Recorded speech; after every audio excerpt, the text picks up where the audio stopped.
最近一段时间，欧盟对中国电动汽车加征不合理关税问题备受关注。中国商务部9号宣布，已在世贸组织起诉欧盟电动汽车临时反补贴措施。中方此举有何效用？欧方的临时关税落地已超1个月，对中国车企海外业务有何影响？欧方业界又如何评价？来看分析。8月9号下午，商务部声明表示，中方已将欧盟电动汽车临时反补贴措施诉诸世界贸易组织争端解决机制，以维护电动汽车产业发展权益和全球绿色转型合作。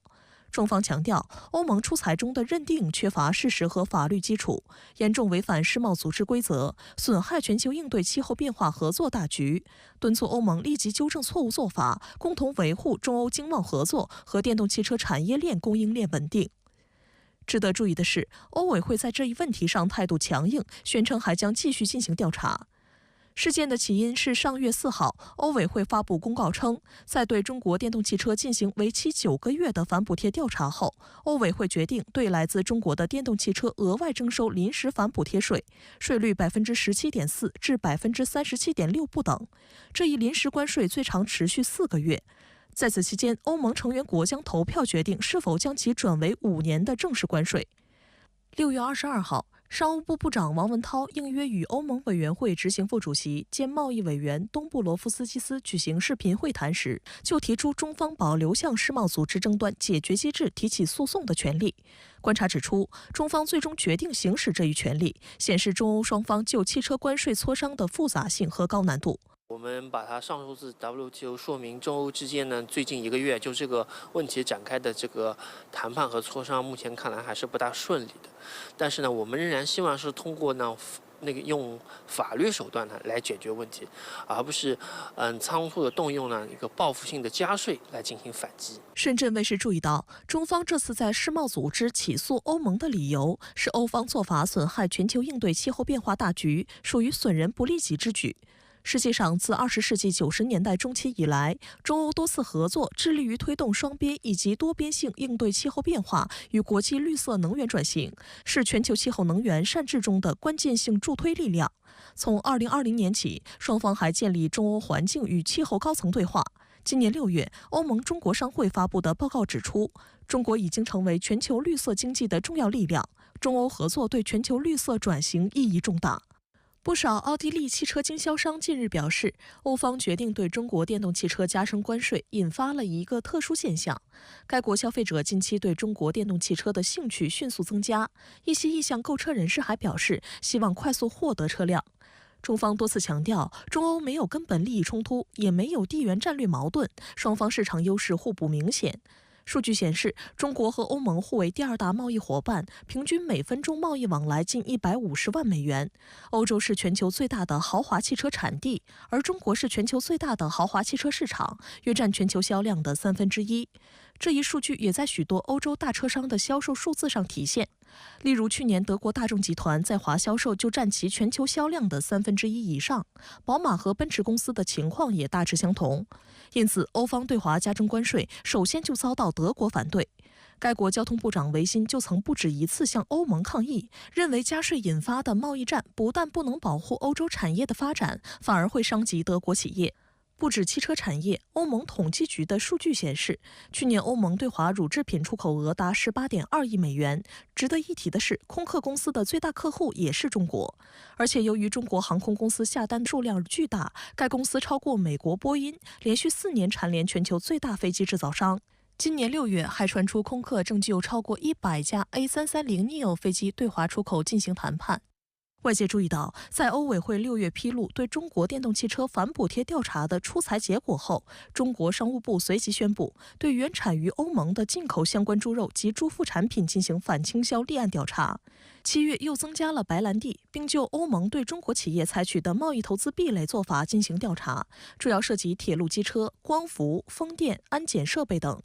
观察指，应对欧盟的贸易保护行为，中方反制工具箱内的工具还有很多。实际上，欧盟产业经济高度依赖出口，中欧都是多边贸易体制的受益者和维护者，都重视世贸组织作用，这也是中方决定诉诸世贸组织争端解决机制的重要原因。有观察认为，去年美国第66次阻挠世贸组织法官遴选机制，导致世贸组织争端解决机制继续处于部分停摆状态，但这并不意味着这一机制彻底失效。世贸组织上诉机构原大法官、北京大学法学院赵宏教授曾指出，世贸组织目前已经采取临时应急措施来补救，启动多方临时上诉仲裁安排，继续发挥准司法功能。此外，根据世贸组织第12届部长级会议共识，上诉机构有望在2024年恢复正常运行。欧盟动用贸易保护主义损害了中欧之间的这种经贸联系。这种负面的这种经贸上的影响，如果日积月累的话，肯定会对整个中欧关系带来下行的压力。实际上，中国电动车产供链企业近来不断加大在欧洲国家的投资，其中落地情况较好的是与中国政治关系稳定的国家。这是由于汽车产业投资较大，需要稳定的双边政治关系来保护投资。例如，有不少中国新能源企业加强在匈牙利的投资。比亚迪于2023年12月宣布，将在匈牙利塞格德市建设一个新能源汽车整车生产基地，预计2025年建成投产，生产电池与汽车整车，并为当地带来数千个工作岗位。从企业的角度，我们也需要加快新能源车企的它的出海，那整车、电池，甚至是完整的产业链的这个，加快它在这个欧洲的落地。上月在竞选集会上遭枪击惊险逃生的美国前总统特朗普，近日在前往蒙大拿州拉票途中，私人飞机特朗普1号突遭机械故障，实施迫降。奇怪的是，特朗普发视频报平安时刻意淡化视线。外界认为，他之所以不提特朗普1号的故障，是出于多方面的顾虑，而势头正旺的哈里斯显然更令他头疼。自从上月遭遇枪击事件后，美国共和党总统候选人前总统特朗普的人身安全问题一直受到外界高度关注。当地时间9号，特朗普乘坐飞机前往蒙大拿州博兹曼参加一场集会，不料飞行途中因出现机械故障而改道，最终安全降落在博兹曼附近的比林斯市。特朗普随后分享一段视频，似乎对事件不以为意。值得一提的是，他被认为在蒙大拿州稳操胜券。We have a lot of popularity. I like them. They like me. That we're running against a person that had no idea what she was doing on the border, has no idea what's happening with inflation, had no idea what they did when it came to Afghanistan, the most embarrassing day in the life of our country. 分析认为，特朗普不愿提及飞机故障是由于他的757私人飞机年事已高，已经服役33年，绰号特朗普1号。此前，特朗普被法院判罚4.54亿美元后，他又将名下一架西科斯基 S-76直升机挂牌100万美元出售，高于其市场价87.5万美元。据分析，是因为考虑到这架飞机与特朗普有关，但在竞选优势巩固后，据称特朗普又连续购买了一架波音737飞机，同样也是二手飞机，机龄22年。今年7月，这架737飞机以喷涂特朗普标志以及竞选口号让美国再次强大。不过前一天在自家庄园召开新闻发布会时，特朗普提到另一起飞机事故，由于他口中事件的另一主人公是哈里斯前男友前旧金山市长威利·布朗的陈年往事，同样引发高度关注。Well, I know Willie Brown very well. In fact, I went down in a helicopter with him. We thought maybe this is the end. There was an emergency landing. This was not a pleasant landing, and Willie was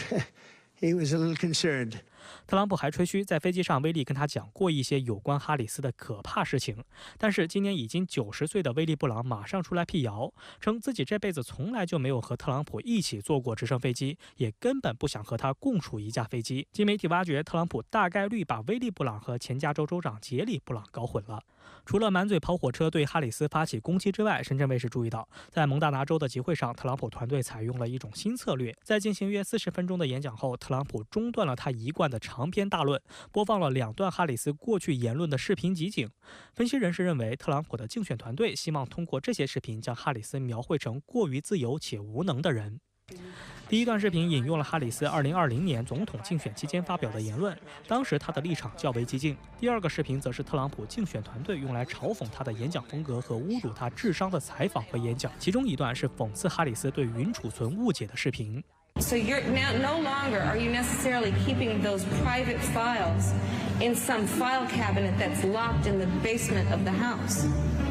It's on your laptop, and it's then therefore up here in this cloud that exists above us, right?